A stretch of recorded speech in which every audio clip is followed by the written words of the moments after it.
Alhamdulillah. Alhamdulillah rabbil alamin. Assalatu wassalamu ala sayyidil mursalin wa ala alihi wa sahbihi ajma'in. Rabbi shrah li sadri wa yassir li amri wahlul 'uqdatam min lisani yafqahu qawli. A'udzu billahi minasy syaithanir rajim. Bismillahirrahmanirrahim. Iqra bismi rabbikal ladzi khalaq. Sadaqallahu al-aliyyul azim. ஆதியே அணுவிலும் நிறைந்த ஜோதியே, நீதியே, நிகழ்லா பொருளை, பேதையே நாடிய கருத்தை முடித்திடும் பெருவரம் தந்தருள்வாயே. எல்லா புகழும் உனக்கே உரித்தானது. வானுவின் கதிரால் இடரும் காலம் படத்தரு கருநிலை எனலாய், ஈனமும் கொலையும் விளைத்திடும் பவனோய் இருநீக்கிடும் அருமருந்தெனலாய், மாநிலம் தனக்கோர் மணிவிளக்கெனலாய், தீனனும் பயிர்க்கோர் செழுமழை எனலாய், மக்கத்தில் பிறந்து மதீனத்தில் சிறந்த இமாம் முஹம்மது நபி ஸல்லல்லாஹு அலைஹி வஸல்லம் அவர்கள் மீதும் அவர்களது தோழர்கள், குடும்பத்தினர், தொடர்ந்தோர் அனைவரின் மீதும் உலகில் உள்ள இறை நம்பிக்கை கொண்ட நல்லடியார்களான இறையடியார்கள் அனைவர் மீதும், குறிப்பாக இந்த அருள்வளம் நிறைந்த அவையிலே ஒன்று குழுவில் இருக்கும் நம்மனைவர் மீதும் ஏக இறைவனின் சாந்தியும் சமாதானமும் என்னென்றும் நிகழ்வதற்குமாக என்ற உளமார்ந்த பிரார்த்தனையோடு துவங்குகிறேன். அன்புக்கும் மரியாதைக்குரிய ஜமாத் இஸ்லாமியின் மேட்டுப்பாளையம் வட்டத்தினுடைய தலைவர் அவர்களே, மகத்தான இந்த நிகழ்வினை வழிநடத்திக் கொண்டிருக்கக்கூடிய அன்பு சகோதரர் அவர்களே, எனக்கு முன்னால் சத்தியச்சோலை நூலக திறப்பு விழாவை முன்னிட்டு வாழ்த்துறை வழங்கி சென்றிருக்கக்கூடிய சமூகத்தின் தலை சிறந்த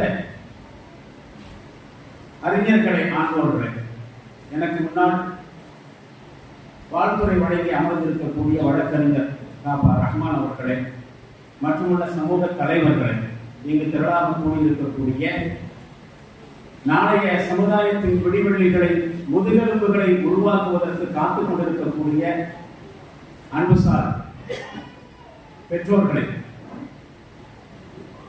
இளைஞர்களை, மாணவ மாணவியரை, உங்கள் அனைவருக்கும் முதற்கட்டமாக எனது நன்றியினை சலாத்தின் மூலமாக தெரிவித்துக் கொள்வதில் மகிழ்ச்சி அடைகிறேன். அஸ்ஸலாமு அலைக்கும் வரஹ்மத்துல்லாஹி தஆலா வ பரக்காத்துஹு. எனக்கு முன்னால் உரை நிகழ்த்திய வழக்கறிஞர் அவர்கள் தங்களுடைய சொந்த அனுபவத்திலிருந்து இந்த சமுதாயத்தினுடைய அறிவு தேவைக்குடைய முக்கியத்துவத்தை சுருக்கமான வார்த்தைகளை எடுத்துரைத்தார். சொந்த அனுபவங்களில் இருந்து என்று சொல்லுகிற பொழுது எனக்கும் கூட அப்படி ஒரு சில விஷயங்களை சொல்ல வேண்டும் என்று இந்த சந்தர்ப்பத்திலே தோன்றியது. சொல்லலாமா வேண்டாமா என்கிற தயக்கமும் கூட உண்டு. இருந்தாலும் ஒரு சிறப்புரை என்கிற அடிப்படையிலே, அதுவும் ஒரு நூலக திறப்பு விழாவின் சிறப்புரை என்கிற அடிப்படையிலே வாசிப்பு குறித்தும், வாசிப்பினால் ஏற்படுகிற சமூக மாற்றங்கள், முன்னேற்றங்களை குறித்தும் ஏராளமான விழிப்புணர்வு தகவல்களை உங்களுக்கு முன்னால் எடுத்து வைக்க வேண்டும் என்று இருந்தாலும், அந்த வரிசையிலே ஒரு செய்தியாகவே என் சொந்த அனுபவங்களையும் குறிப்பிடலாம் என்று தோன்றுகிறது. வழிகாட்டியமைக்கு நன்றி வழக்கறிஞர் அவர்களே. என்னை பற்றி தான் இப்ப நான் சொல்ல போறேன். ஆனால் பெருமை அடித்தான் தலை உட்பட அல்லாஹ்வினால் விழுத்தப்படுவான் என்கிற இஸ்லாமிய கருத்தோட்டம் புரிந்து அந்த எல்லைக்குள் நின்றே அடக்கத்தோடு சில விஷயங்களை பரிமாற விரும்புகிறேன். என்னை பற்றிய விஷயம்தான், ஆனால் என்னை முன்னிலைப்படுத்துவதற்கான விஷயம் அல்ல. எந்த நோக்கத்தில் வழக்கறிஞர் தன் சொந்த அனுபவத்தை முன்வைத்தாரோ அதே நோக்கத்தில் மட்டுமே இதை முன்வைக்கிறேன். மற்றபடி என்னை முன்னிலைப்படுத்துவது இந்த செய்தியினுள் துளியளவு நோக்கமில்லை.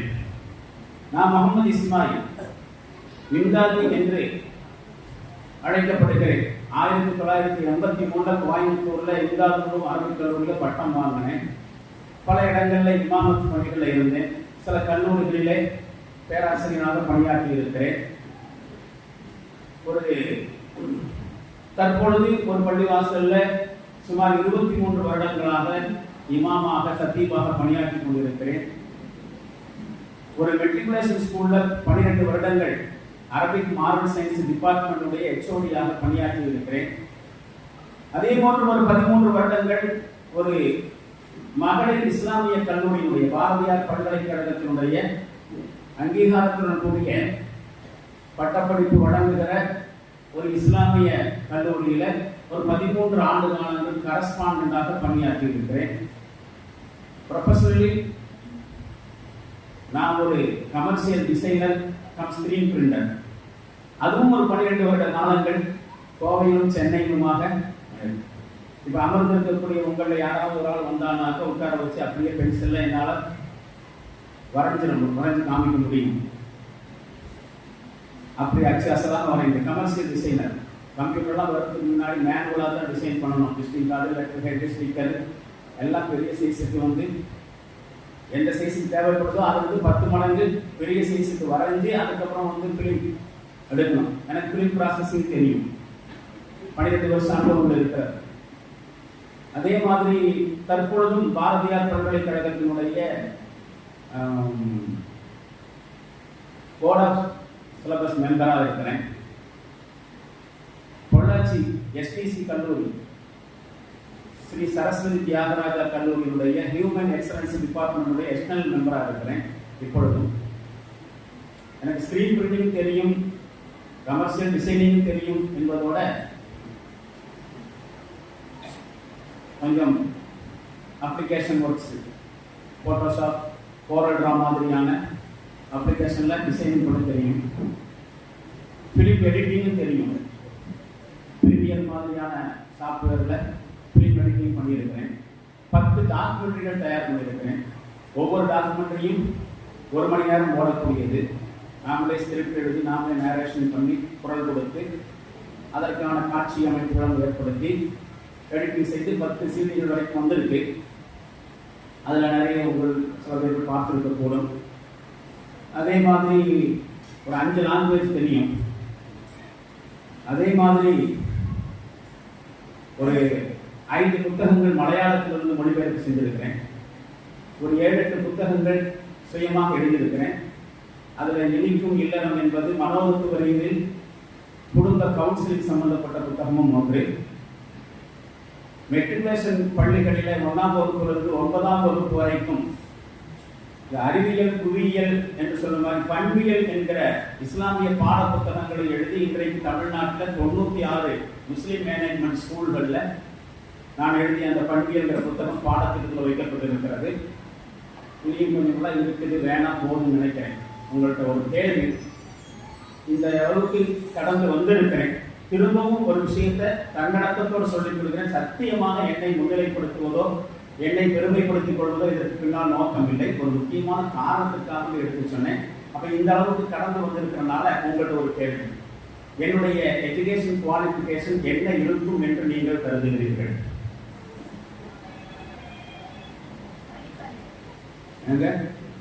நான் ஒன்றும் உரை நிகழ்த்த வரலைங்க, உரையாடல் நடத்த வந்திருக்கிறேன். இந்த உரை நிகழ்த்துறதுல பெரிய விபத்து தொடர்ந்து நடந்துட்டு இருக்கு. சமீப காலத்துல ஒரு ஆள் பேசிட்டே போக, மற்றவங்க எல்லாம் கேட்டுட்டே போக, முடிஞ்சு போன பிறகு என்ன பேசினார்? நல்லா பேசினார். என்ன பேசினார்? அருமையாக பேசினார். என்ன பேசினார்? சிறப்பாக பேசினார். என்ன பேசினார்? எக்ஸலன்ட். என்ன பேசினார்? அவசரம், மார்வலஸ். என்ன பேசினார்? கடைசி வரைக்கும் என்ன பேசினார்னு தெரியாது. அப்ப அந்த மாதிரி ஒரு விபத்து நடக்கிறது உரையில. அதனால உரை வேண்டாம், உரையாடல் வச்சுக்குவோம். அதனாலதான் உங்களை கேள்வி கேட்கிறேன். மற்றபடி கேள்வி கேட்டு உங்களை தர்ம சங்கடத்தில் ஆழ்த்துறதுக்காக வேண்டிய இல்லை. நான் ஒரு சில விஷயங்களை எல்லாம் கடந்து வந்ததான் சொன்னேன். நான் என்ன படித்திருக்க வேண்டும்? அநியாயம் இல்லையா? ஏங்க 10ஆம் வகுப்பு படிச்சவங்களுக்கு யாருக்குமே மெட்ரிகுலேஷன் ஸ்கூல்ல வந்து ஹெச்ஓடி டிபார்ட்மெண்ட் கொடுக்குறாங்க, அல்லது வந்து ஒரு கரஸ்பாண்ட் கொடுப்பாங்க. எப்படிங்க? பிஎஸ்சி பிஹெச்டியா? சரி, மேலே இருக்கிற முடியாது கேட்டுருவோம். சொல்லுங்க, ஏதாவது ஒரு டிகிரி முடிச்சிருக்கணும். அப்படியானால் அடுத்து சொல்ல போறது உங்களுக்கான ஒரு தகவல். என்னுடைய உரையோடு இருப்பேன். I am 3rd standard discontinue. ஆமா, 2ஆம் கிளாஸ் தான். என்னுடைய பள்ளிக்கூட படிப்பு 3ஆம் கிளாஸ் படிக்கும் பொழுது இடைநிறுத்தம் செய்து விட்டேன். எனக்கும் பள்ளிக்கூடத்துக்குமான தொடர்பு 2.5 வருடங்கள் மட்டும்தான். அதுக்கப்புறம் எப்படி இது என்ற ஒரு கேள்வி எழுப்புவீர்கள் என்று சொன்னால் அதற்கான ஒற்றை வார்த்தை விடை ஒன்லி வாசிப்பு. வாசிப்பு மட்டுமே. என்னத்தை வாசிக்கிறது? புத்தகங்களை என்று நீங்கள் சொல்வீர்கள். என்னை பொறுத்த வரைக்கும் கல்வி என்பது புத்தகத்தில் இல்லை. நான் ஆசிரியர்களுக்கு பாடம் நடத்திருக்கிறேன். ஒரு ஆசிரியர்கள் ஒருவன் என்ற அடிப்படையிலே சொல்லிட்டாங்க, கரஸ்பாண்டன்ட் தாங்க இருந்தவங்க. அதனால ஆசிரியர்களுக்கு பாடம் நடத்துறதுனால அவங்களுக்கு நான் ஒரு சில விஷயங்கள் சொல்றது உண்டு. உங்கள்கிட்ட சொல்லிட்டு போறேன், விடையை நான் சொல்ல மாட்டேன். இன்னொரு சந்தர்ப்பம் கிடைச்சானாக்கா உங்களுக்கு சொல்றதுக்கு ட்ரை பண்றேன். புரியல?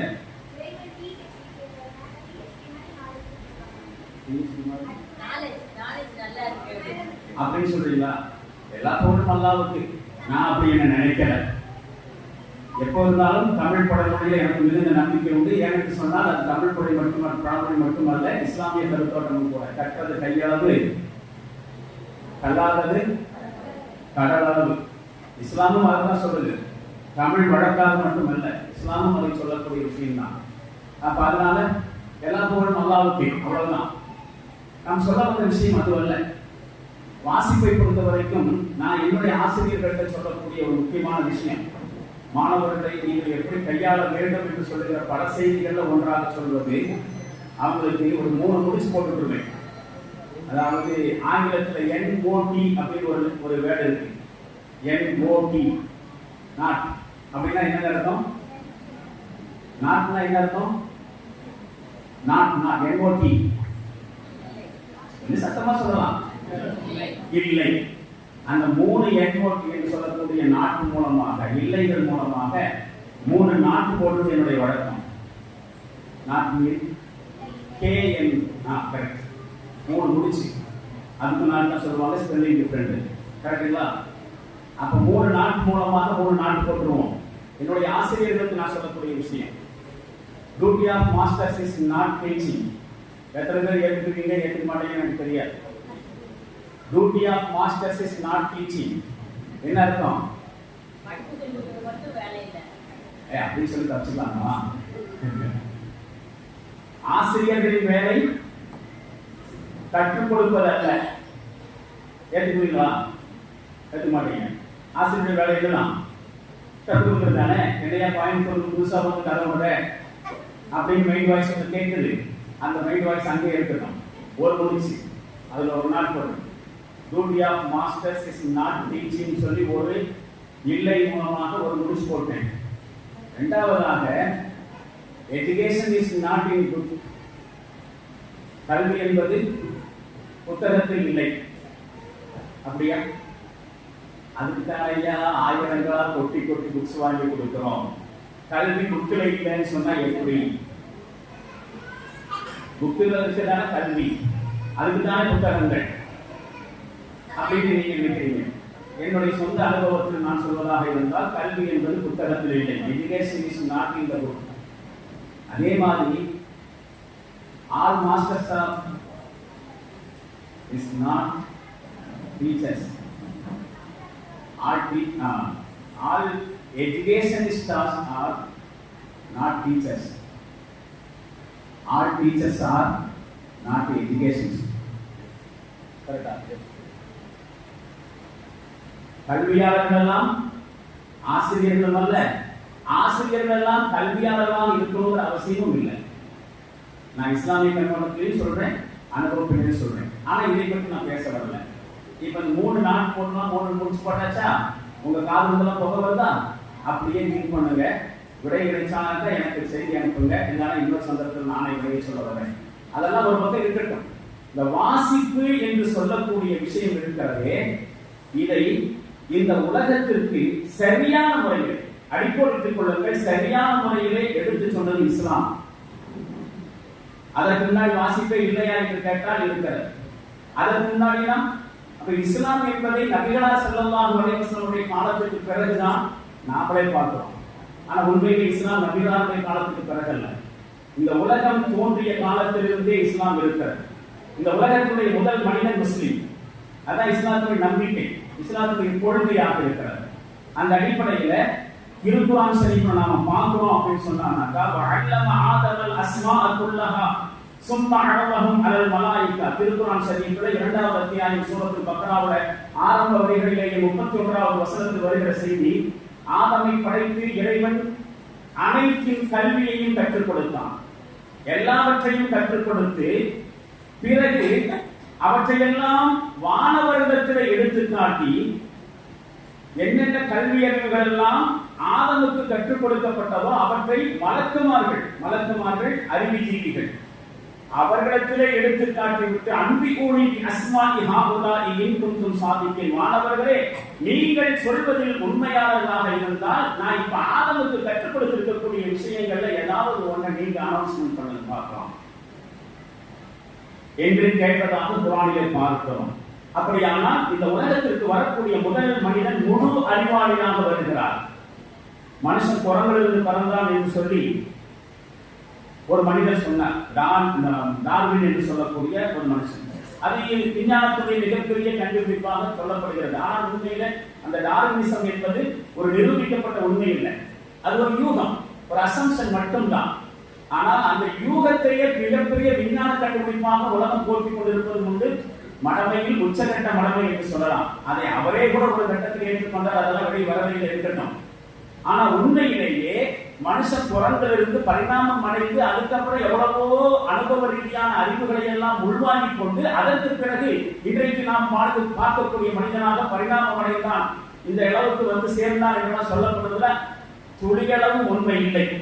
ஆனா குர்ஆனின் கூற்றுப்படி மனிதன் குரங்காக மாறினான் என்கிற கருத்து உண்டு. குரங்கிலிருந்து மனிதன் வரவில்லை, மனிதன் குரங்காக மாற்றப்பட்ட வரலாறு ஒன்று குர்ஆனில் சொல்லப்படுகிறது. படிச்சு பார்த்தீங்கன்னா உங்களுக்கு தெரியும். ஆனால் இஸ்லாமிய கருத்தோட்டத்தின் அடிப்படையிலே முதல் மனிதன் முழு அறிவாளியாக இந்த உலகத்திற்கு அனுப்பப்படுகிறான் என்பது குர்ஆனிய செய்தி. இந்த உலகத்துல மனுஷனா வாழணும்னு வச்சுக்கங்களேன், அவனுக்கு என்ன தேவைன்னு கேட்டா என்ன சொல்லுவாங்க? காசு வேணும். அவரவருடைய அனுபவத்தின் அடிப்படையில ஆளாளுக்கு ஒரு கருத்து சொல்லலாம். ஆனால் உலகத்துல மனுஷன் வாழ்வதற்காக வேண்டி இல்லை, மனுஷனா வாழ்வதற்காக அறிவு தேவைப்படுகிறது. அறிவில்லாமல் இந்த உலகத்தில் வாழ்வது என்ன? இந்த உலகத்தை பேஸ் பண்ணவே முடியாது. பிறக்கிற குழந்தை எடுத்த எடுப்பிலேயே இந்த உலகத்தை அறிவு கண்ணோடு தான் பார்க்கிறது. அறிவு ரீதியாகத்தான் அவற்றை நாம் செய்வோம், குழந்தைகளை கையாளுகிறோம். அப்துல் கலாம் அவர்கள்ட்ட, முன்னாள் ஜனாதிபதி மறைந்த அப்துல் கலாம் ஐயா அவர்களிடத்துல மாணவி ஒரு கேள்வி கேட்டாங்க. இது மாதிரியான ஒரு அவையில, இந்த ஏன்னா அவர் சயின்டிஸ்ட் தானே, அப்துல் கலாம் அடிப்படையில் யாரு? சயின்டிஸ்ட், விஞ்ஞானி. அதுவும் அணுசக்தியுடைய விஞ்ஞானி, விண்வெளி விஞ்ஞானி இல்லையா? மாணவர்களுக்கு மத்தியில் பேசிட்டு இருக்கும்போது ஒரு மாணவி கேட்டாங்க, இந்த உலகத்துடைய முதல் விஞ்ஞானி யாரு அப்படின்னு கேட்டாங்க. உங்களுக்கு ஏதாவது ஐடியா இருக்குங்களா? இந்த உலகத்துடைய முதல் விஞ்ஞானி யாரு? முதல் மனுஷன் யாருன்னு கேட்டா ஆமான்னு சொல்லிடுவீங்க. முதல் விஞ்ஞானி யாரு? ஏபிஜே அப்துல் கலாம். யாருங்க? அல்லாஹ். எங்க அவன் பிரபஞ்சத்துடைய அதிபதி உலகத்துல யாரு?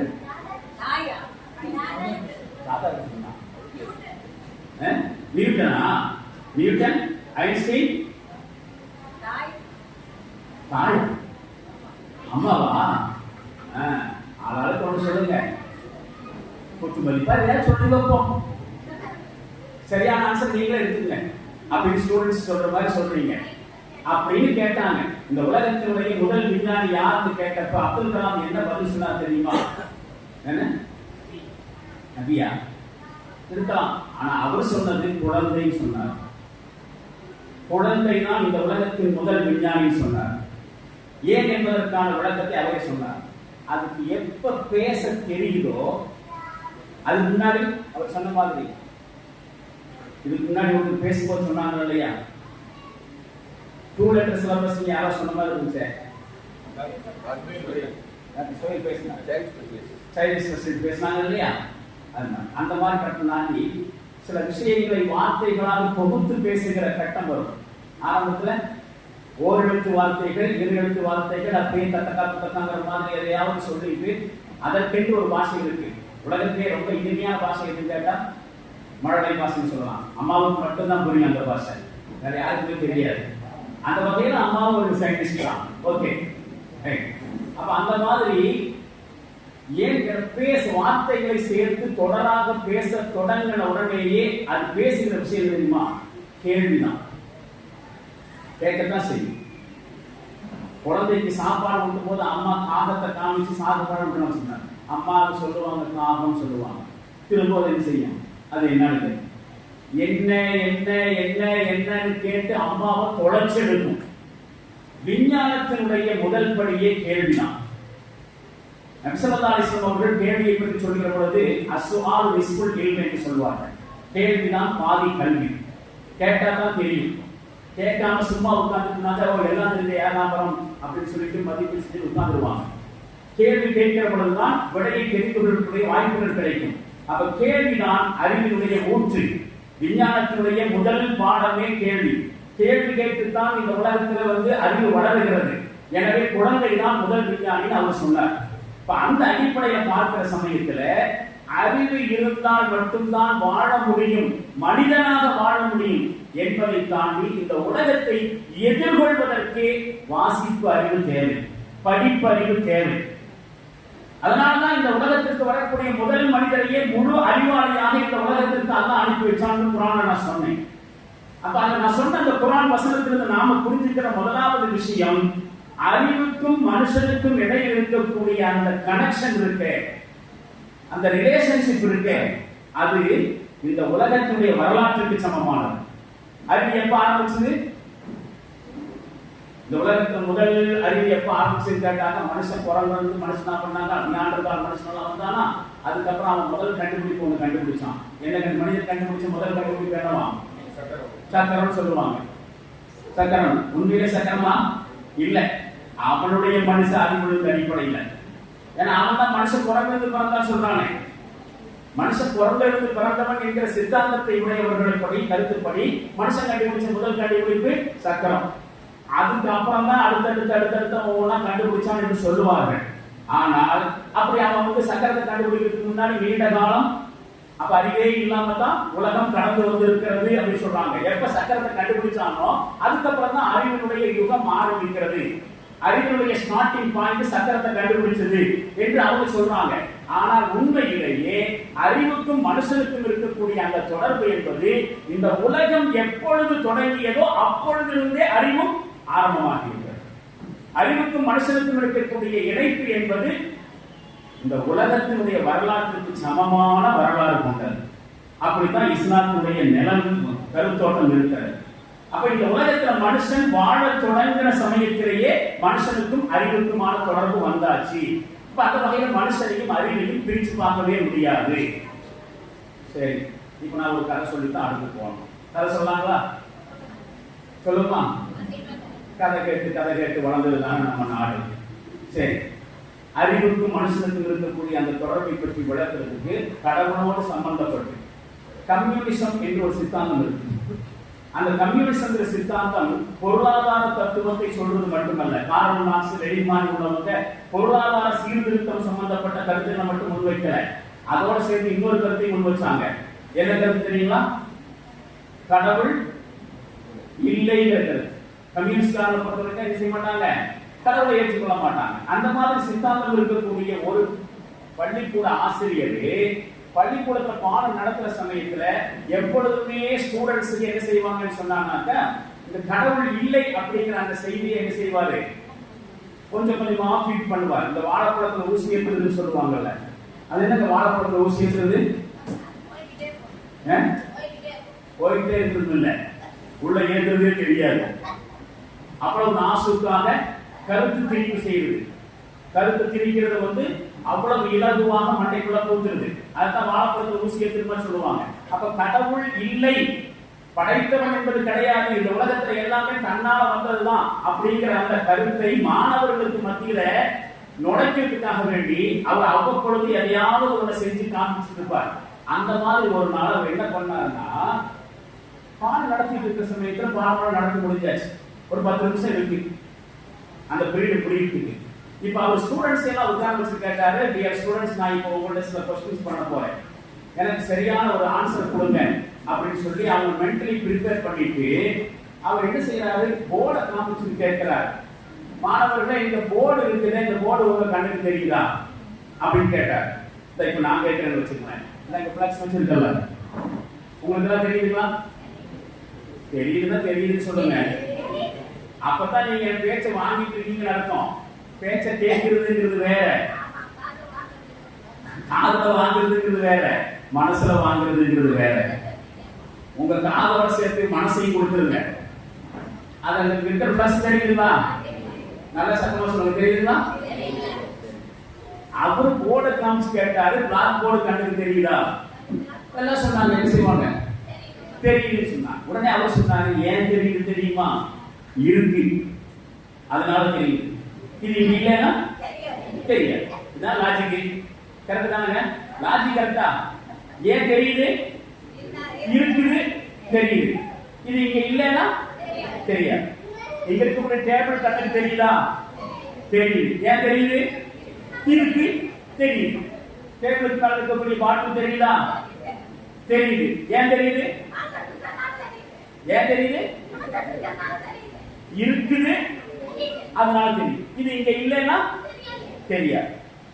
இத பிளான் போட்டார். போட்ட பிறகு கேட்டாரு, போர்டு தெரியுது, டேபிள் தெரியுது, டேபிளுக்கு மேல இருக்கிற புத்தகம் தெரியுது, எல்லாம் தெரியுது. எதனால தெரியுது? இது எல்லாம் இருக்கிறதுனால தெரியுது. இவையெல்லாம் இங்க இல்லை என்றால் தெரியாது. இப்ப அடுத்து கேட்டாரு, கடவுள் என்பவர் உங்களுடைய கண்களுக்கு தெரியலாமா? கேட்டோம்னா என்ன சொன்னாங்க ஸ்டூடெண்ட்? தெரியல. கடவுள் என்பவன் கண்களுக்கு தெரியல. ஏன் தெரியல? ஏன் தெரியல? இல்ல, அதனால தெரியல. கடவுள் என்பவன் ஒருவன் இருந்திருந்தால் உங்க கண்ணுக்கு தெரிஞ்சிருப்பான். இது மாதிரி போர்டு மாதிரி, டேபிள் மாதிரி, டேபிள் மேல இருக்கக்கூடிய புத்தகம் மாதிரி அவனுக்கு தெரிஞ்சிருப்பான். கண்ணுக்கு தெரியல இல்ல, அதனால என்ன இருக்கும்? கடவுள் என்பவன் இல்லை. அப்படித்தானே? அப்படின்னு சொன்ன ஸ்டூடெண்ட்ஸ் இந்த லாஜிக்கோட சொன்னோம்னா வேற வழி இல்லாம அப்படித்தானோ, கடவுள் இல்லையோ, ஆமா இல்லதான் போல தெரியுது அப்படிங்கிற மாதிரி ஒரு சூழ்நிலைக்கு வந்திருக்கிற நேரத்துல கொஞ்சம் சரி ரைட் கொஞ்சம் அமைதியாருங்க. அந்த மாதிரி சூழ்நிலையில இந்த மாதிரி வகுப்புல உட்கார்ந்து இருந்த உங்களை மாதிரி ஒரு புத்திசாலி ஸ்டூடெண்ட், உங்களை மாதிரி புத்திசாலி, நீங்களும் புத்திசாலி தானே? ஆமாவா? சரி நம்பர் ரைட். உங்களை மாதிரி ஒரு புத்திசாலி ஸ்டூடெண்ட் அங்கிருந்து எந்திரிச்சார். எந்திரிச்சுட்டு அவங்க சார்ட்ட கேட்டார், வாத்தியார்ட்ட, சார் நீங்க சில கேள்விகள் கேட்டீங்க என் ஃப்ரெண்ட்ஸ் கிட்ட, அதுக்கு அவங்களும் பதில் சொன்னாங்க. நீங்க கேட்ட மாதிரி நானும் என் ஃப்ரெண்ட்ஸ் கிட்ட கொஞ்சம் கேள்விகள் கேட்கிறேன், எனக்கு பர்மிஷன் கொடுங்க. சரிப்பா கேட்டுக்கோ அப்படின்ட்டார். உடனே அந்த ஸ்டூடெண்ட் தான் கூட படிக்கிற அந்த ஃப்ரெண்ட்ஸ் கிட்ட கேட்டாரு, பா சார் நம்மகிட்ட சில கேள்வி கேட்டாரா இல்லையா, அதுக்கு நாம பதில் சொன்னோமா இல்லையா, அவரு கேட்ட மாதிரி நானும் சில கேள்விகள் கேட்கிறேன், அவருக்கு பதில் சொன்ன மாதிரி எனக்கும் பதில் சொல்லுவீங்களா? ஓ சொல்றோம், மற்ற ஸ்டூடெண்ட் எல்லாம் சொன்னாங்க. உடனே அவரு என்ன செஞ்சாரு, அந்த ஸ்டூடெண்ட், இங்க நிக்கிற சார் உங்க கண்ணுக்கு தெரியுறாரா? என்ன சொல்லுவாங்க? தெரியுறாரு. ஏன் தெரியுறாரு? இருக்கிறாரு, தெரியும். சார் போட்டிருக்கிற சட்டை உங்களுடைய கண்ணுக்கு தெரியுதா? ஏன் தெரியுது? போட்டிருக்கிறாரு, அதனால தெரியுது. சார் அவருடைய சட்டப்பையில குத்தி இருக்கிற பேனா தெரியுதா? தெரியுது. ஏன் தெரியுது? பேனாங்கிறது இருக்குது, அதனால தெரியுது. அப்ப இருந்தா தெரியும், இல்லன்னா தெரியாது. அப்படித்தானே? ஆமா. சரி இப்ப கேட்கிற சொல்லுங்க, நம்ம சாருடைய அறிவு உங்களுடைய கண்ணுக்கு தெரியுதா? இல்ல. அப்படின்னா என்ன இருக்கும்? அப்படிங்கிற முடிவு வந்தனால இந்த லாஜிக்னா தானுங்க, அது லாஜிக் போட்டுதான் கேள்வி கேட்கிற. கடவுள் இல்லை என்று சொல்வதற்கு அறிவு ரீதியாக, தர்க்க ரீதியாக, லாஜிக்கலா கொஸ்டின் பண்றாரு. இருந்தா கண்ணுக்கு தெரியும், கண்ணுக்கு தெரியலையா? இல்ல. அதே பாணியை மாணவரும் கடைபிடிச்சிட்டு சார் தெரிகிறாரு, சார் போட்டிருக்கிற சட்டை தெரியுது, சட்டையில குத்தி இருக்கிற பேனா தெரியுது. ஏன் தெரியுது? இருக்குது, அதனால தெரியுது. சாருடைய அறிவு கண்ணுக்கு தெரியுதா? இல்ல. அப்படின்னா என்ன அர்த்தம்? சாருக்கு அறிவு இல்லைன்னு சொன்னாக்கா அப்ப புரிஞ்சுக்கிட்டான். அறிவு என்கிற அந்த விஷயம் என்பது மனுஷனுக்கு அடிப்படையிலேயே இருக்கக்கூடிய விஷயம். கண்களால் காணாமலேயே ஒரு மனுஷன் அறிவை உள்வாங்கிக் கொள்கிற சமயத்தில் அவனை அறியாமல் அவனுக்குள்ள அறிவு போக போகத்தான் அவன் முழு மனுஷனாக மாறுகிறான். அறிவில்லாத மனிதன் அரை மனிதன் தான். ஆடை இல்லா மனிதன் அரை மனிதன் சொல்லுவாங்க. ஆனா அது பொருத்தமோ இல்லையோ நமக்கு தெரியாது. ஆனால் அறிவில்லாத மனிதன் அரை மனுஷன் தான். அரை மனுஷன் இல்ல, மனுஷனே இல்லை. நான் ஒரு விஷயம் சொல்லட்டா, அறிவுனா என்னங்கன்னு கேட்டா ஆளாளுக்கு ஒரு பதில் சொல்லுவீங்க. செய்ய வேண்டிய வேலையை செய்ய வேண்டிய நேரத்துல செய்ய வேண்டிய இடத்துல செய்ய வேண்டிய முறைப்படி செய்யறதுக்கு பேரு ஓகேவா? அறிவு இல்லைன்னா குண்டக்கா மண்டக்கான்னு செய்யணும். குண்டக்கா மண்டக்கா, அது என்ன குண்டக்கா மண்டக்கா? குண்டக்கான குண்டக்கா, மண்டக்கான மண்டக்கா வச்சுங்க, அப்படியே வச்சுங்க. ரைட். எதையும் பொருத்தமாக செய்வதற்கு பெயர் அறிவு. பொருத்தம் இல்லாமல் செய்தால் அறிவில்லாமல் செய்யணும் அப்படின்னு சொல்லுவாங்க. உருப்படியா செய்ய மாட்டேங்கிறான், எப்ப செய்யணுமோ அப்ப செய்ய மாட்டேங்கிறான். அப்ப எதை செய்ய வேண்டுமோ அதை மாறி மாறி செய்தால் அறிவில்லாதவன். உதாரணமாக ஒரு ஆள் சட்டையை பட்டன் போட்டு வரும்போது சட்டையை பட்டனை அந்தந்த கோல்ஸ்ல கரெக்டா போட்டு வரணும். மேலே ஏற்றி போட்டு வந்தா 10 பைசா கம்மி போட தெரியுது அப்படின்னு சொல்லிடுவோம். அவனுக்கு வேற பேர் வச்சிருவோம். 35,007 35,007 பேர் வச்சிருவோம். 35,007 தெரியுமா? லூசு 35,007 எழுதி திருப்பி பாருங்க, சரிங்களா? அப்போ வேலையை உருப்படியாக செய்ய தெரியாதவன லூசுன்னு சொல்லிடுறோம், பைத்தியம் சொல்லிடுறோம். அப்படியானால் அறிவு இருக்கக்கூடிய மனுஷனைத்தான் முழு மனுஷன் சொல்ல முடியும். அறிவில்லாமல் செயல்படுபவனை நாம திட்டுகிற பொழுது கூட என்ன சொல்றோம்? அறிவு கெட்டவனே திட்டுக்காவது வாய்ப்பு கொடுக்கிறான். அறிவு கெட்டவனே திட்டுக்கு வாய்ப்பு. அறிவுன்னு ஒரு இருந்தாலும் கெட்டு போறது. இப்ப அறிவில்லாதவனே என்று சொல்வது, அறிவு கெட்டவனே என்று சொல்வது வித்தியாசம் இருக்கு. அப்ப அறிவு இருக்கக்கூடியவன் தான் மனுஷன். மனிதனாக வாழ்வதற்கு அறிவு தேவை, இருந்தே ஆகணும். அப்போ அறிவை அடைந்து கொள்ள வேண்டும் என்று சொன்னால் மொழி அவசியம். மொழியை தெரிந்து கொள்ள வேண்டும் என்று சொன்னால் வாசிப்பு அவசியம். வாசிப்பு இல்லாமல் மொழியும் இல்லை, மொழி இல்லாமல் அறிவும் இல்லை. ஒன்றோடு ஒன்று தொடர்புடைய விஷயம். மீடியா இன்றைக்கு என்று எதையெல்லாம் நாம் சொல்றோமோ, அந்த பத்திரிகையாக இருக்கட்டும், தொலைக்காட்சியாக இருக்கட்டும், வெப்சைட்ஸில் சொல்லக்கூடிய இணையதளங்களாக இருக்கட்டும், வாட்ஸ்அப், பேஸ்புக், இன்ஸ்டாகிராம், அந்த மாதிரி இருக்கக்கூடிய சமூக ஊடகங்களாக இருக்கட்டும், இவை எதுவுமே இல்லாத காலகட்டத்திலே நபிகள் ஸல்லல்லாஹு அலைஹி வஸல்லம் அவர்களுக்கு இறக்கப்பட்ட முதல் வசனம் வாசிப்பு சம்பந்தமானது என்று சொல்லுகிற பொழுது வாசிப்பினுடைய அவசியத்தை, வாசிப்பினுடைய முக்கியத்துவத்தை நம்மால் சரியாக விளங்கிக் கொள்ள முடிகிறது. மக்தப் மதரசாவோட ஆரம்பமாக நாமும் கற்றுக்கொண்ட விஷயம் அதுதான். என்னது? 96வது அத்தியாயம் சூரத்துல் அலக் முதல் 5 வசனங்கள் தான் நபி ஸல்லல்லாஹு அலைஹி வஸல்லம் அவர்களுக்கு முதலாவதாக இறங்கியது என்று நாம் படிக்கிறோம். அந்த முதலாவதாக இறங்கிய அந்த வசனம் எந்த காலத்துல? இன்னைக்கு இருக்கிற மாதிரி வாசிப்பதற்கான எந்த வாய்ப்புமே இல்லாத சமயத்தில் ஒரு தகவலை சரியான முறையிலே மக்களுக்கு மத்தியிலே கொண்டு போவதற்கு இன்னைக்கு ஏராளமான மீடியாக்கள், ஊடகங்கள் இருக்கிறது. இதோ இந்த மைக்கு கூட ஒரு ஊடகம் தான். நான் சொல்றது கடைசியில இருக்கிற வரைக்கும் கேட்க வைக்கிறது இந்த மைக்கு. இந்த மாதிரியான எந்த கண்டுபிடிப்புகளும் இல்லாத ஒரு காலகட்டத்தில் அல்லாஹ் ஜல்ல ஷானஹு தஆலா நபிகள் ஸல்லல்லாஹு அலைஹி வஸல்லம் அவர்களுக்கு முதலாக இறக்கிய வசனம் வாசிப்பு சம்பந்தமாக. இக்ரா பிஸ்மி ரப்பிக்கல் லதீ ஹலக், படைத்த உமது ரப்பினுடைய பெயரால் வாசிப்பீராக, ஓதுவீராக நாம அர்த்தம் வச்சுட்டு இருக்கோம். நமக்கு தெரிஞ்சதெல்லாம் ஓதுறது. ஓதுறதுன்னா என்னங்க? ஓதுறதுன்னா என்னங்க? குர்ஆன ஓதுறது சொல்றோம். ஆனா உண்மையிலேயே ஓதுதல் என்று சொன்னால் அதனை குர்ஆன் ஓதுதல் நம்ம மீன் பண்ணக்கூடாது. பொதுவா வாசிக்கிறதுக்கே என்னதான் பேரு தமிழ்ல? ஓதுதான். அதனாலதான் அவ்வை பாட்டு என்ன சொன்னாங்க? ஓதாமல் ஒரு நாளும் இருக்க வேண்டாம் சொன்னாங்க. குர்ஆன் ஓதாம ஒரு நாள் இருக்க வேண்டாம் அந்த அம்மா சொல்லி போனாங்க. அந்த அம்மாவுக்கு குர்ஆனுக்கு என்ன சம்பந்தம்? அவ்வையாருக்கும் குர்ஆனுக்கு என்ன சம்பந்தம்? அந்த அம்மா சொல்லிட்டு போகுது ஓதாமல் ஒரு நாள். என்ன அர்த்தம்? வாசிக்காமல் படிக்காமல் ஒரு நாள் இருக்காதீர்கள். அப்ப ஓதுவீராக என்று சொன்னால் படிப்பீராக, வாசிப்பீராக. ரீட், படியுங்கள், வாசியுங்கள், வாசியுங்கள். படைத்த உங்களுடைய ரப்பினுடைய அதிபதியினுடைய கடவுளின் பெயரால் ஓதுகிறார், படிக்கிறார். இப்ப படைச்சவன், படைப்பு, கிரியேட்டிவிட்டி, கிரியேஷன், அல்லாஹ்வுடைய படைப்பாற்றலை முன் வச்சு இந்த உலகம் பிரபஞ்சம் எப்படி படைக்கப்பட்டிருக்கிறது சிந்திப்பதற்காக படியுங்கள். கலக்கல் இன்சான மின் அலக், இரத்தக்கட்டிலிருந்து படைத்த உங்களுடைய ரப்பருடைய பெயரால் ஓதுகிறார்கள். எழுதுகோலை கொண்டு கற்றுக்கொடுத்தானே அந்த ரப்பருடைய பெயரால் ஓதுகிறார்கள். அப்ப வாசிப்பு சம்பந்தமாகவும் எழுத்து சம்பந்தமாகவும் திருக்குர்ஆனுடைய முதல் வசனங்களை இருந்தது என்று சொன்னால் இந்த சமுதாயத்திற்கு வாசிப்பினுடைய முக்கியத்துவத்தை அல்லாஹ் ஆரம்பத்திலே கொடுத்துட்டான். நாம எவ்வளவு தலையாக இருக்கோம். நாம உங்களோட ஒரு விஷயம் கேட்கிறேன். நபி ஸல்லல்லாஹு அலைஹி வஸல்லம் அவரை பற்றி சொல்லும் பொழுது ரசூலுல்லாஹ் எந்த ஸ்கூலுக்கு போகல, எந்த காலேஜுக்கு போய் படிக்கல, அப்படித்தானுங்க? கரெக்டா படிச்சாங்களா? உம்மி நபி அப்படின்னு ரசூலுல்லாஹ் பத்தி நாம் சொல்றோம். உம்மி நபினா என்ன அர்த்தம்?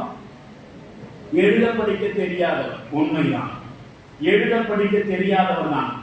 எங்க இப்ப நாகூர் அழகா பாடினார், ஞானத்தின் திறவுகோள் நாயகம் அல்லவா, நபி நாயகம் அல்லவான் ஒரு பாட்டினுடைய பல்லவியை தொடர்ந்து சரணங்களை வரும் பொழுது, பள்ளி சென்று படித்ததில்லை, பாடம் ஏதும் கேட்டதில்லை, சொல்லித்தரும் தகுதி இந்த துனியாவில் எவருக்கும் இல்லை, அல்லாஹ்வே ஆசிரியன், அனைத்துமே ஆச்சரியம், சொன்னதெல்லாம் நீதிகளே, சத்தியத்தின் செய்திகளே.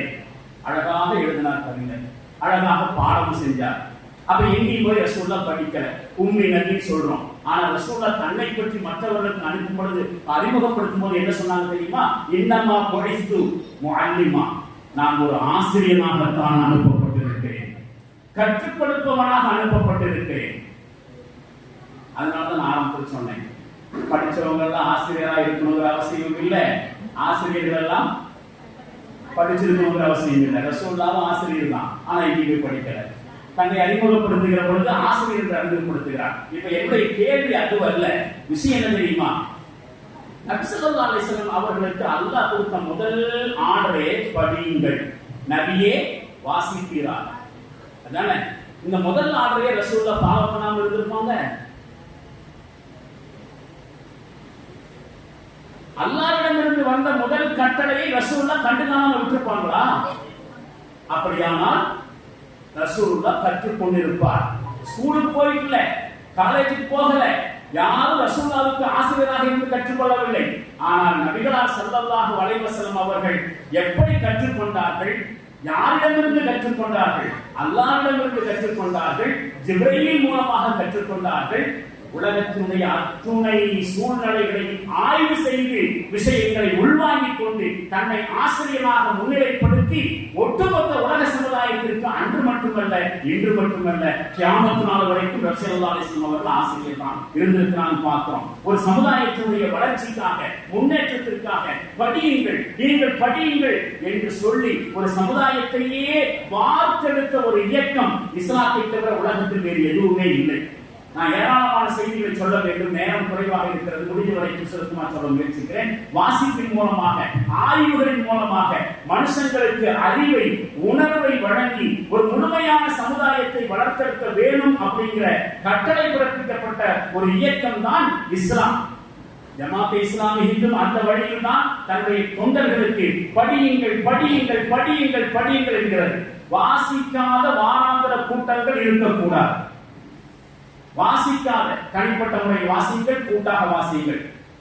1941 விதை போடப்பட்டு 47 இயக்கமாக துவங்கப்பட்டு கடந்த 76 ஆண்டுகளுக்கு மேலாக இந்திய திருநாட்டிலே பணியாற்றிக் கொண்டிருக்கக்கூடிய ஜமாத் இஸ்லாமியின் ஒரு சித்தாந்த இயக்கம், ஐடியாலஜிக்கல் ஆர்கனைசேஷன். அதில் இன்றளவுக்கும் பிளவுபடாமல் எவருடைய குற்றச்சாட்டுக்கும், பொருளாதார குற்றச்சாட்டோ அல்லது பாலியல் குற்றச்சாட்டுகளுக்கும் ஆளாகாமல், சிதறாமல், துண்டாக்கப்படாமல் இன்று வரைக்கும் ஒரே தலைமையின் கீழ் கட்டுக்கோப்பாக இயங்கி வருகிறது என்று சொன்னால் அடிப்படையில் வாசிப்பு, வாசிப்பு, வாசிப்பு. வாசிப்பை தவிர வேறொன்றும் இல்லை. நீங்கள் அடுத்தவர்களுக்கு பணி செய்ய வேண்டும் என்று சொன்னால், இஸ்லாத்திற்காக நீங்கள் பணியாற்ற வேண்டும் என்று சொன்னால் அதற்கான தகுதி உங்களுக்கு இருக்க வேண்டும். அதற்கான முதல் தகுதி வாசிப்பு, வாசிப்பு அறிவு. குர்ஆனை குறித்தும் ஹதீஸை குறித்தும் நபிகளாருடைய வாழ்க்கையை குறித்தும் வரலாறு குறித்துமெல்லாம் தெரியாமல் சமூகத்தில் களமாடுவது சாத்தியமில்லை. அதனால் தன்னுடைய தொண்டர்களுக்கு அன்றிலிருந்து இன்று வரை வாசிப்பை ஒரு தனி அஜெண்டாவாக வைத்துக் கொண்டு இயக்குகிற இயக்கம் ஜமாத் இஸ்லாமி. அந்த ஜமாத் இஸ்லாமி ஹிந்தினுடைய சார்பாகத்தான் மேட்டுப்பாளையம் இருக்கிற சத்தியச்சோலை என்கிற பெயரிலே வாசிப்பகம் படிப்பகம் துவக்கப்பட்டு உங்களுக்காக ஒரு வாய்ப்பு வழங்கப்படுகிறது என்று சொன்னால் இந்த மாதிரியான வரலாற்று பின்னணி அடிப்படையில் தான் அறிவு அப்படிங்கிற ஒரு ஒளி ஒரு சமுதாயத்தை வளர்த்தெடுக்கிறது, வார்த்தெடுக்கிறது, முன்னேற செய்கிறது, வளர்ச்சி அடைய செய்கிறது. அதனுடைய அடிப்படை குர்ஆனாக இருக்கிறது. படைச்ச அல்லாஹ்வின் பெயரால் வாசிக்க வேண்டும். எதனை வாசிக்கிறோம் சொல்லல, எதனையும் படிக்கலாம். ஆனால் படிப்பு என்பது இறைவனின் பெயரால் இருக்க வேண்டும். அதனால்தான் இங்க ஒரு முத்திரை சொல் சொல்லப்பட்டிருக்கிறது. சத்தியச்சோலை படிப்பகம், அதனுடைய சப்டைட்டில் அல்லது கேப்ஷன் அல்லது அதற்கான தனி ஒரு ஸ்லோகன் கீழே போடப்பட்டிருக்கிறது. என்ன போடப்பட்டிருக்கு? சத்தியச்சோலை என்கிற படிப்பகம் என்பதற்கு கீழே ஒரு துணை தலைப்பு, இறையச்சமே அறிவின் உச்சம், அறிவின் உச்சம் தக்வா. படைத்த இறைவனின் பெயரால் படியுங்கள், எதை வேண்டுமானாலும் படியுங்கள். இந்த உலகத்திலே படிப்பதற்கு அப்பாற்பட்டு எதுவுமே இல்லை. நிறைய செய்திகளை சொல்லணும்னு சொன்னா கூட நான் ரொம்ப ரொம்ப சுருக்கமாக முடிச்சாலும் கூட ஒரு சில விஷயங்களை தவிர்க்க முடியாது. அதற்காக வேண்டி சொல்லுகிறேன். நபிகளார் ஸல்லல்லாஹு அலைஹி வஸல்லம் அவர்கள் பத்ர் யுத்தத்திலே கைதிகளாக பிடிக்கப்பட்டுக் கொண்டு வந்த மக்கா குறைஷிகளை விடுதலை செய்வதற்காக வேண்டி நிபந்தனையிட்டார்கள். நீங்கள் கைதிகளாக பிடிக்கப்பட்டிருக்கிறீர்கள், நீங்கள் விடுதலை பெற வேண்டும் என்று சொன்னால் ரெண்டு வழி. ஒன்று, விடுதலைக்கான விலைய தொகை ஈட்டு தொகையை கட்டிவிட்டு நீங்கள் சுதந்திரவான்களாக செல்லலாம். அல்லது உங்களுக்கு பணம் கட்டுறதுக்கு ஃபைன் கட்டுறதுக்கு பணம் இல்லையா? உங்களை யாரெல்லாம் படித்தவர்களாக இருக்கிறீர்களோ அவர்கள் மதீனாவில் இருக்கக்கூடிய ஒவ்வொரு முஸ்லிம் சிறுவர், 10 முஸ்லிம் சிறுவருக்கு ஒரு கைதி விடுதலை பெற வேண்டும் என்று சொன்னால் மதீனாவில் 10 சிறுவர்களுக்கு அவர் கல்வி கற்றுக் கொடுக்க வேண்டும். நான் முஸ்லிம்களிட்ட கல்வியை கற்றுக்கிறதுக்காக வேண்டி ரசூலுல்லாஹ் ஏற்பாடு பண்றாங்களே, அது என்ன கல்வி கற்றுதா இருக்கும்? குர்ஆனிய கல்வியா, ஹதீஸிய கல்வியா? அவங்கதான் நான் முஸ்லிம் ஆச்சே. நான் முஸ்லிம் சிறுவர்களை படிக்க அனுப்புறாங்க, அப்படி கல்வி சொல்லிக் கொடுத்தால் நீங்கள் விடுதலை என்று சொல்லுகிறார்கள். ஆனா நாம என்ன பண்ணி வச்சோம்? உலக கல்வி மார்க்க கல்வின்னு பிரிச்சோம். உண்மையில உலக கல்வி மார்க்க கல்வின்னு ரெண்டு தனித்தனியா கிடையாது. மனிதனை வாழ வைக்கிற கல்வி அனைத்தும் மார்க்க கல்வி. குர்ஆன்ல ஒரு செய்தி சொல்றேன். குர்ஆன்ல பல வசனங்களை ஒன்று, எவர் ஒருவர் ஒரு உயிரை வாழ வைக்கிறாரோ, மீச்சதை நீங்க சொல்லுங்க, எவர் ஒருவர் ஒரு உயிரை வாழ வைக்கிறாரோ, கொஞ்சம் சத்தமா சொல்லலாம். நான் திரும்ப சொல்றேன், உரையாட வந்திருக்கிறேன். என்னங்க? எவர் ஒருவர் ஒரு உயிரை வாழ வைக்கிறாரோ மனித குலம் அனைத்தையும் வாழ வைத்தவரை போல. கரெக்டா? ஒரு உசுரை காப்பாற்றினா மனுஷர்களுக்கே காப்பாற்றணும். எவன் ஒருவன் ஒரு உயிரை கொலை செய்கிறானோ அவன் மனித குலத்தையே கொலை செய்வதற்கு சமம். குர்ஆனுடைய வசனம் இருக்கு. ஒருத்தர் டாக்டர் படிப்பு படிச்சு வந்து மனித குலத்தை காப்பாற்றுறாரு அப்படின்னா அதுக்கு பேர் என்ன கல்வி? மார்க்க கல்வி, குர்ஆனிய கல்வி. ஒரு உயிரை காப்பாற்ற வேண்டும் என்று குர்ஆன் சொல்லுகிறது. அந்த உயிரை காப்பாற்றுவதற்காக வேண்டி ஒருவர் மருத்துவ படிப்பை படிக்கிறார் என்று சொன்னால் அது மார்க்க கல்வி இல்லாமல் இருந்தது. அதே நேரத்தில் ஒருத்தர் மார்க்க கல்வியை கற்றுக்கிட்டு வந்து சமுதாயம் மோதி சாவதற்கு காரணமாக வச்சிருக்க படிச்சுட்டு வந்து என்ன வேண்டுதான் 7 வருஷம் அரபி காலேஜ்ல படிச்சுட்டு வந்தாரு. படிச்சுட்டு வந்து குழப்பம் பண்றாரு, சமுதாயத்தில் மோத விடுறாரு, மோதிட்டு அடிச்சுக்கிறாங்க. அது என்ன கல்வி? மார்க்கத்துக்கு எதிரான கல்வி. அப்படித்தான் பார்க்கணும். அதனால அளவுகோடு மருத்துவம் படித்துக் கொண்டு வந்து ஒரு உயிரை காப்பாற்றினால் குர்ஆனின் கூற்றுப்படி அது மார்க்க கல்வி. ஆனால் மார்க்க கல்வியையே கற்றுக்கொண்டு வந்து சமுதாயத்தை குழப்பினால் அது மார்க்கத்திற்கு எதிரான கல்வி. அப்படித்தான் அளவுகோல் வைக்கணும். நபிகளார் ஸல்லல்லாஹு அலைஹி வஸல்லம் அவர்கள் மார்க்க கல்வி உலக கல்வி பிரிக்கல. அப்படி பிரிச்சிருந்தா நான் முஸ்லிம்கிட்ட மதீனத்து சிறுவர்களை கல்வி கற்பதற்காக அனுப்பி வச்சிருப்பாங்களா? யோசிச்சிருக்கணும். யோசிக்க மறந்த சமுதாயம் நம்முடைய சமுதாயம். விளைவை இன்றைக்கு நாம் அனுபவித்துக் கொண்டிருக்கிறோம். ஒரு காலகட்டத்திலே திருக்குர்ஆன் ஷரீஃப் அவருடைய அறிவுக்கு ஆதாரமாக இருந்தது. அவருடைய அறிவுக்கு ஊற்றுக்கண்ணாக இருந்தது. அப்பதான் எழுபூன இளம் இப்படி கைப்ப குறித்தல் ஒட்டகம் எப்படி படைக்கப்பட்டிருக்கிறது என்று அவர்கள் சிந்தித்து பார்க்க வேண்டாமா என்கிற கேள்வியை அரபுகள் சஹாபாக்கள் தலையில் தூக்கிக் கொண்டார்கள். ஒட்டகம் எப்படி படைக்கப்பட்டிருக்கிறது சிந்திக்க சொன்னால்தான் சிந்திப்போம். உலகத்திற்கு விஞ்ஞான உண்மைகளை அரபுகள் தான் கண்டுபிடித்தார்கள். ஐரோப்பியர்களை ஒத்துக்கொண்ட உண்மை. ஐரோப்பியர்கள் தான் இன்றைக்கு அறிவுலக மேதைகள் என்று சொல்லப்படுகிறார்கள். அறிவுக்கு அகில உலக சொந்தக்காரர்கள் என்று தங்களை சொல்லிக் கொள்கிறார்கள். ஆனால் அவர்களே என்ன சொல்கிறார்கள் தெரியுமா? நாங்கள் அறிவுலகத்திற்கு தலைமையேற்றதற்கு காரணம் அரபியர்களுடைய முதுகில் நின்று கொண்டுதான் என்று சொல்கிறார்கள். அத்தனை கண்டுபிடிப்பும் அரபியர்களுடையது, முஸ்லிம்களுடையது. விமானத்தை கண்டுபிடிச்சது யாரு? ரைட் சகோதரர்கள் சொல்லணும். ஆனால் அவங்களுக்கு எவ்வளவோ காலத்துக்கு முன்னாடி முஸ்லிம் அதற்கான அடிப்படையை போட்டுவிட்டார்கள். எத்தனை அல்கல்வி என்று சொல்லுகிறோம். கெமிஸ்ட்ரியினுடைய காலம். அவர் பெயரால் தான் கெமிஸ்ட்ரி. அல்ஜீப்ரா என்று சொல்லுகிறோம். கணக்கியலுடைய ஒரு வகையான முறை. அதை கண்டுபிடித்தவர் முஸ்லிம். மூசபத் வாரிசினி என்று சொல்லக்கூடியவர். அவர் கண்டுபிடித்த நூலுடைய பெயர் அல் ஜப்ர் வல் முகாபலா. அல் ஜப்ர் வல் முகாபலா என்கிற அந்த நூலுடைய முதல் பகுதியில் தான் அல்ஜீப்ரா என்பது தோன்றியது. எத்தனை பேருக்கு தெரியும்? அறுவை சிகிச்சையை கண்டுபிடித்தவர்கள் முஸ்லிம்கள். நீங்க போனா ஒரு செய்தி சொல்றேன். அந்த செய்தி சொல்லாம என்னுடைய இந்த தலைப்பு முழுமை அடையாது. நைல் நதி கேள்விப்பட்டிருக்கீங்களா? நைல் நதி எங்க இருக்கு? எகிப்து. உலகத்திலேயே கடல் அளவுக்கு பெருசு சொல்லக்கூடிய நதி, ஜீவ நதி, வற்றாத நதி, இப்பொழுதும் ஓடிக்கொண்டிருக்கக்கூடிய பெருநதி எகிப்தில இந்த முஸ்லிம்கள் அவர்கள் கண்டுபிடித்த கண்டுபிடிப்புகளை அச்சாக்கம் செய்து மக்களுக்கு மத்தியிலே பரவலாக்குவதற்குண்டான வசதிகள் கண்டுபிடிக்கப்படவில்லை. தோள்கள், மரப்பட்டைகள், அந்த மாதிரி விஷயங்களும் ஆரம்பத்தில் எழுதிட்டுருந்தாங்க. ஒரு கட்டத்தில் சைனா தொடர்பு ஏற்படுகிறது. சைனாவுக்கும் அரபியர்களுக்குமான தொடர்பு இன்றுக்குள்ள அன்னைக்கே இருந்துச்சு. அவர்கள் தான் காகிதத்தை ஆரம்பத்தில் கண்டுபிடிக்கிறாங்க. அந்த காகிதம் கண்டுபிடிக்கப்பட்ட அரபர்களுடைய புழக்கத்திற்கு வந்த புதிதிலே அதுவரைக்கும் அரபியர்கள் கற்றுக் கொடுத்து கண்டுபிடித்து வைத்திருந்த அத்துணை கண்டுபிடிப்புகள் எல்லாம் இலக்கணம் சம்பந்தமாக, இலக்கியம் சம்பந்தமாக, விஞ்ஞானம் சம்பந்தமாக, பொருளாதாரம் சம்பந்தமாக, மருத்துவம் சம்பந்தமாக, அறுவை சிகிச்சை சம்பந்தமாக, அதே மாதிரியான உலகத்தினுடைய என்னென்ன கலைகள் சொல்லப்படுகிறது அத்துணை துறைகள் சம்பந்தமாக அரபியர்கள் கூட்டு கண்டுபிடிச்சது வரைக்கும் முஸ்லிம்கள் தான். அதுக்கான குறிப்புகள் இருக்கு. உலகம் அதனை மறுத்தாலும் மறந்தாலும் உண்மையை மறைக்கவே முடியாது. அது இன்றளவுக்கு பேசுபொருளாகத்தான் இருந்து கொண்டிருக்கிறது. நாம தான் அதையெல்லாம் போட்ட விட்டுட்டு பெருமொழி முடிச்சுட்டு இருக்கோம். ஒரு பக்கம் இருக்கட்டும். அன்பானவர்களே, முஸ்லிம்கள் தாங்கள் கண்டுபிடித்த அத்தனை இலக்கியங்களையும் எழுத்தாக்கி அதனை பப்ளிக் ஆக்குவதற்கு வாய்ப்புகள் குறைவாக, நச்சு இயந்திரங்கள் பெரிய அளவுக்கு கண்டுபிடிக்கப்படல, கையெழுத்து பிரதிகளாகத்தான் இருக்கின்றன.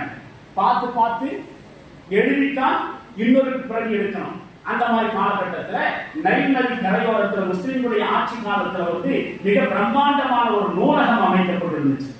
சத்தியச்சோலை நூலகம் திறப்பு விழாவை முன்னிட்டு இந்த நிகழ்ச்சிங்கிறனால அந்த நூலகத்தை பற்றி சொல்லியாக வேண்டும்.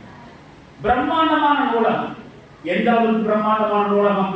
பல மைல்கள் சுற்றளவு இருக்கக்கூடிய நூலகம். அதுவரைக்கும் முஸ்லிம்கள் கண்டுபிடித்த அத்துணை நூல்களையும் எழுத்து பிரதிகளாக அங்கே கொண்டு வைக்கிறாங்க. பிரம்மாண்டமான நூலகம். எந்த அளவுக்கு அதை மதிப்பிடுச்சுன்னு சொன்னா, இன்னைக்கெல்லாம் நோபல் பரிசு கொடுத்தாங்க எவ்வளவு பெருசா பார்க்கப்படுவோம். அது யாரு தெரியுமா? நோபல் பரிசு வாங்க சில கண்டுபிடிப்புகளுக்காக நோபல் பரிசு கொடுத்தாங்களா இல்லையா?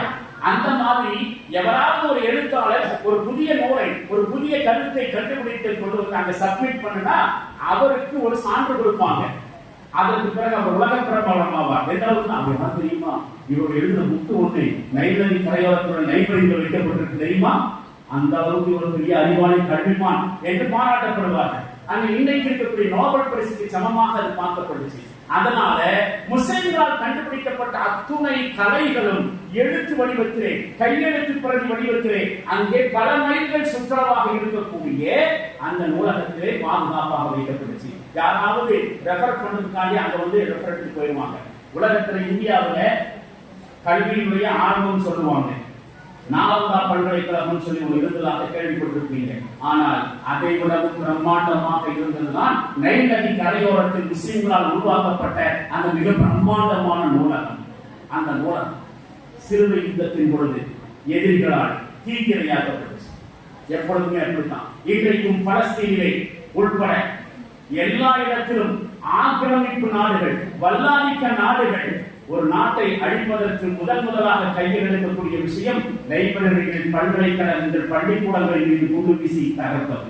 அவருடைய அறிவு கலாச்சாரத்தை தகர்த்து விட்டால் ஒரு சமுதாயத்தை என்ன செய்ய முடியும், அழிச்சல முடியும்.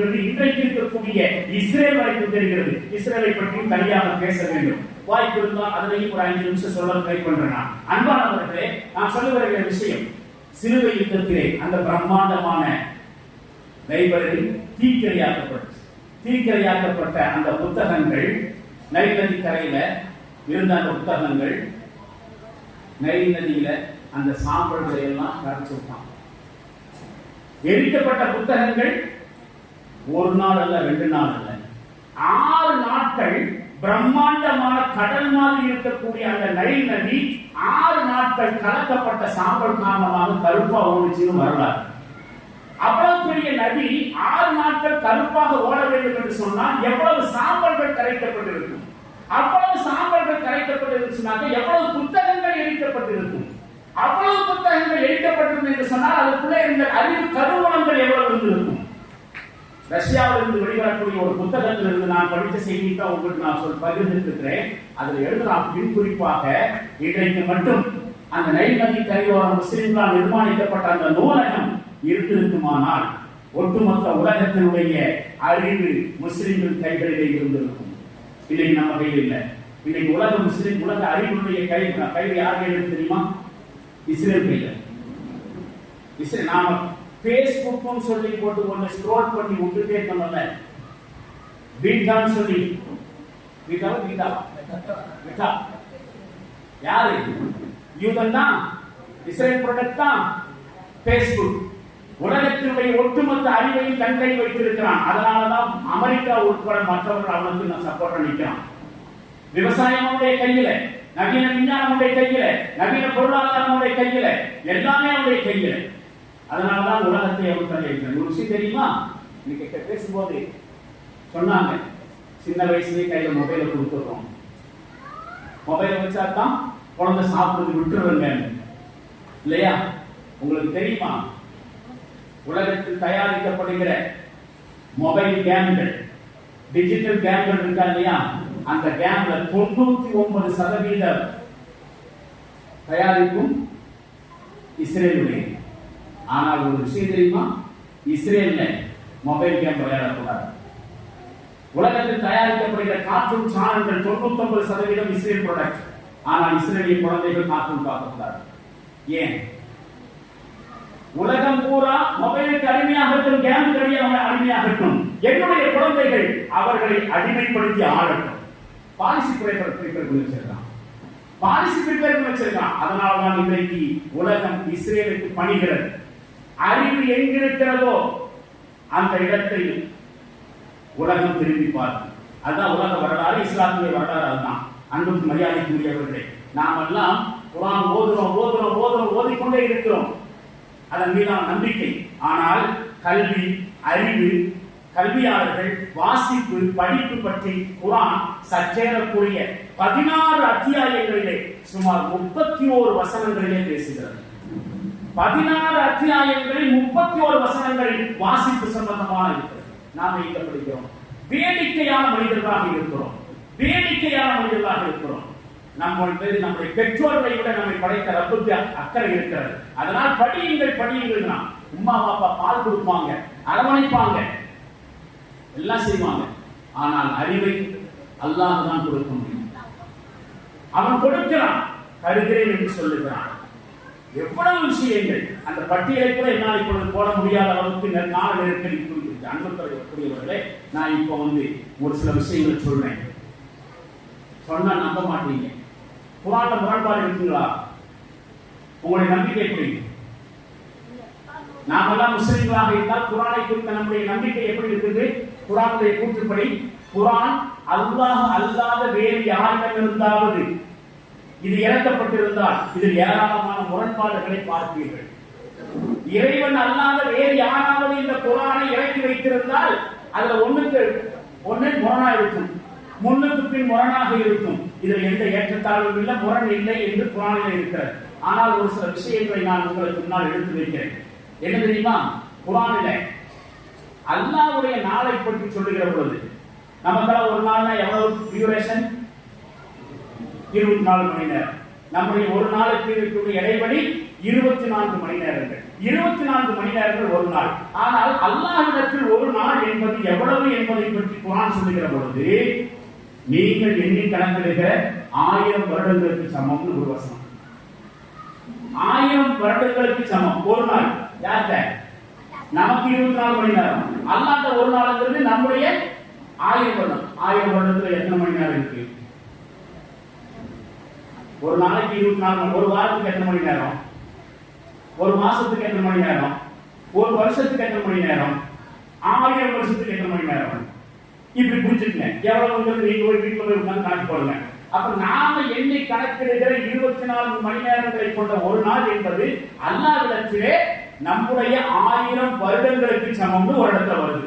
இதையே என்னால புரிஞ்சுக்க முடியல, ஒரு பக்கம் இருக்கட்டும். ஆனால் இன்னொரு இடத்துல அல்லாஹ்விடத்தில் ஒரு நாளுடைய டியூரேஷன் என்பது நீங்கள் கணக்கிடுகிற 50,000 வருடங்களுக்கு சமம்னு ஒரு இடத்துல வருது. இது முன்னுக்கு பின் முரணா இல்லையா? எது உண்மை? 1000 வருடங்களுக்கு சமமா 50,000 வருடங்களுக்கு சமமா அப்படின்னு குர்ஆனை ஓதக்கூடியவர்களுக்கு ஒரு சந்தேகம் வருது. இயல்பு தானே?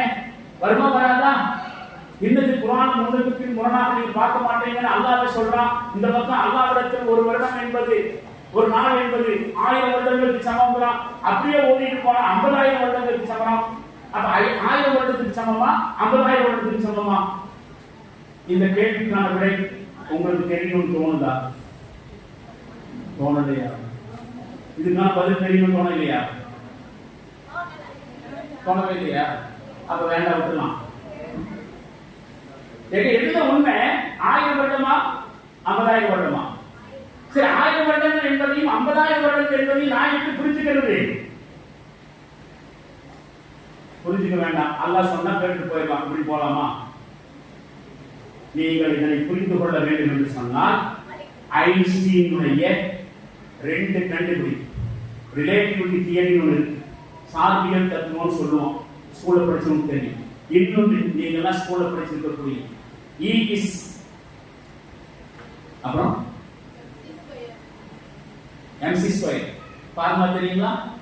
அந்த ஃபார்முலாவை படிக்காம இந்த வசனத்துக்கு அர்த்தம் சொல்ல முடியாது. அந்த ஃபார்முலாவுக்குள்ள இருக்கு இந்த வசனங்களுக்குரிய விடை. நான் தனிப்பட்ட முறையில் ரிசர்ச் பண்ணிட்டு இருக்க ஒரு பக்கம் இருக்கிறேன். இன்னொரு செய்தி, நீங்கள் நவீன விஞ்ஞானத்தையும் நவீன தொழில்நுட்பத்தையும் கற்றுக்கொள்ளாமல் குர்ஆனுடைய சில வார்த்தைகளுக்கு கூட உங்களால் விளக்கம் பார்க்க முடியாது. அப்படியானால் நீங்கள் படித்து சாதனை செய்து இந்த உலகத்தை உங்களுடைய காலடியில் கொண்டு வருகிறீர்களோ இல்லையோ, நீங்கள் எந்த குர்ஆனை இறைவனின் வாக்குகள் வேதம் என்று நம்பிக்கொண்டிருக்கிறீர்களோ அதனை விளங்குவதற்கு உலகியல் ரீதியான தொழில்நுட்ப கல்வி உங்களுக்கு தேவைப்படுகிறது என்பதுதான் உண்மை. குர்ஆனை புரிஞ்சுக்கிறதுக்கு கூட இன்னைக்கு படிப்பு தேவைப்படுகிறது, வாசிப்பு தேவைப்படுகிறது. இதை சொல்றதுக்கு எனக்கு டைம் இல்லை. அன்பானவர்களே, பெரும் பெரும் விஷயங்கள் இருக்கின்றன. எனக்கு சமயம் இல்லை, உங்களுக்கும் இல்லை. எனவே இந்த இடத்திலே நான் முடிவுக்கு கொண்டு வருகிறேன். வேறு வழியே இல்லாமல் முடிவுக்கு கொண்டு வருகிறேன்.